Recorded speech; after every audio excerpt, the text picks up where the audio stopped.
वो विद्यार्थी अपना ध्यान दो जिन विद्यार्थियों ने आज से 15 साल 20 साल पहले पढ़ाई की है, उन विद्यार्थियों को और उस जमाने के वो भाइयों का आज का युवा यदि सदगुरु की शरण में नहीं है तो उस व्यक्ति का जवाब भी नहीं दे सकते।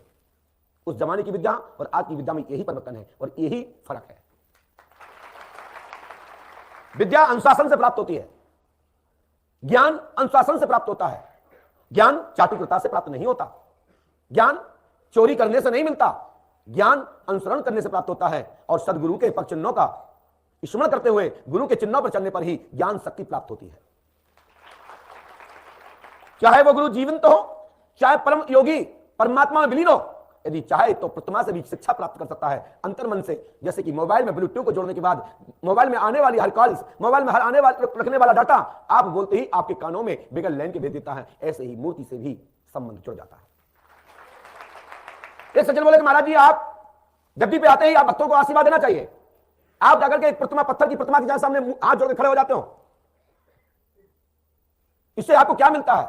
हमने कि मूर्खों, यही तो रहस्य है जो हम जानते हैं या वो जानते हैं, तुम तो बस पर्चा जानते हो।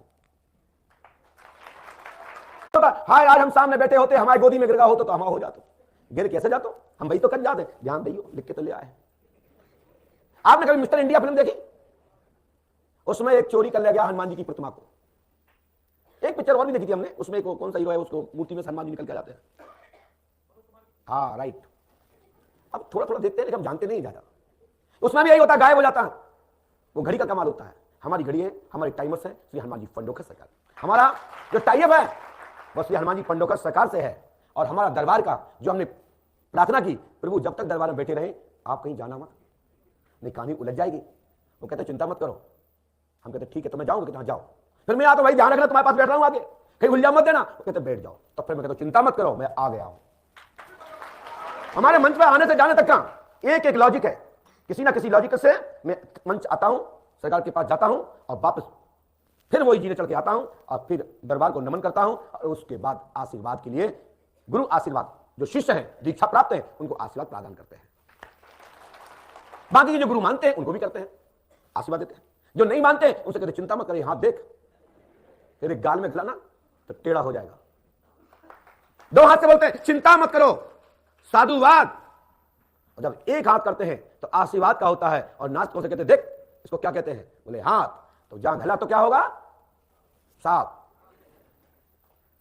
हमारे दरबार का एक एक चीज आपको शिक्षा प्रदत्त करता है। एक बोले महाराज जी आपको बहुत लंबी टून है आपकी बोलने की, ये क्या है? मैंने कहा ये हमारी पहचान है। लक्ष्मण जी का नाम सुना, 24 घंटे नाक टाइट। राम जी का नाम सुना, शीतल भाव, शांति प्रदीप। लेकिन हम शीतल हो जाए ना तो एक एक नंबर आए रात दिन 24 घंटे में। वो कहे महाराज प्लीज तुम्हारी बेटा की कसम, तुम्हारी बेटी की कसम, तुम्हारे दद्दा की कसम, दिन भर एक ही व्यक्ति का पर्चा बनाते रहेंगे। इसलिए हमारी पहचान है चल आउट गो डाटा समाप्त। नहीं मानते मारू रे भाग लेता, तब तुम्हारा नंबर आता है। ये हमारा प्यार और प्रेम अभाव है। यदि इससे किसी को बुरा लगता है तो कृपया ये दरबार आप लायक नहीं है। बाबा का प्रणाम करो, पुष्पावती का दर्शन करो, नीम का दर्शन करो, आश्रम में घूमो, खूब प्रसाद पूरी पाओ, सुबह सुबह जलेबी रसगुल्ले चाय समोसा पाके घरे जाओ। हमारे पास आओगे तो अनुशासन में बैठना होगा, डांट खानी पड़ेगी और बात माननी पड़ेगी। बात मानोगे तो जो भी हमने हमारा आपके बीच का संबंध है समय आने पर सफलता प्राप्त होगी। यदि बात तो मान ली, नियम अपना चलाया, बात अपनी रखी, तरीका अपना चलाया, तो हमारा पर्चा लिखा हुआ किसी काम का नहीं है। एक बोले महाराज जी आपको कैसे पता लग जाता है, कैसे जान जाते हो इतनी गहराई की बात? मैंने कहा भाई साहब मैं भगवान नहीं हूं कि मैं ये बता दूं कैसे जान जाता हूं। एक बोला महाराज यदि नहीं बता पाए तो क्या एक पर्ची के 10 गुणा पर्ची के पैसा दोगे? मैंने कहा बिल्कुल दूंगा, लेकिन पहले एक बार मुकाबला तो कर लो, एक बार मिल तो लो हमसे, एक बार हमसे मिल तो लो। नहीं बता पाएंगे तब कह के दिखाना। रहा सवाल काम होने का ना होने का, तो मैं भगवान नहीं हूं, मैं ईश्वर नहीं हूं।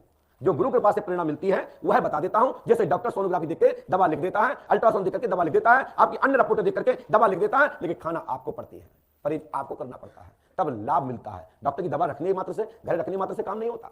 वो उनके पास डिग्रीधारी डॉक्टर हैं, लेकिन हम डिग्रीधारी नहीं है, लेकिन हम संतों ऋषियों महर्षियों गुरुओं की आज्ञा से ये अनुष्ठान हवन के माध्यम से जीवन का कल्याण के लिए, मार्गदर्शन के लिए अनुष्ठान कर, संकल्प कर जीवन बना देते हैं।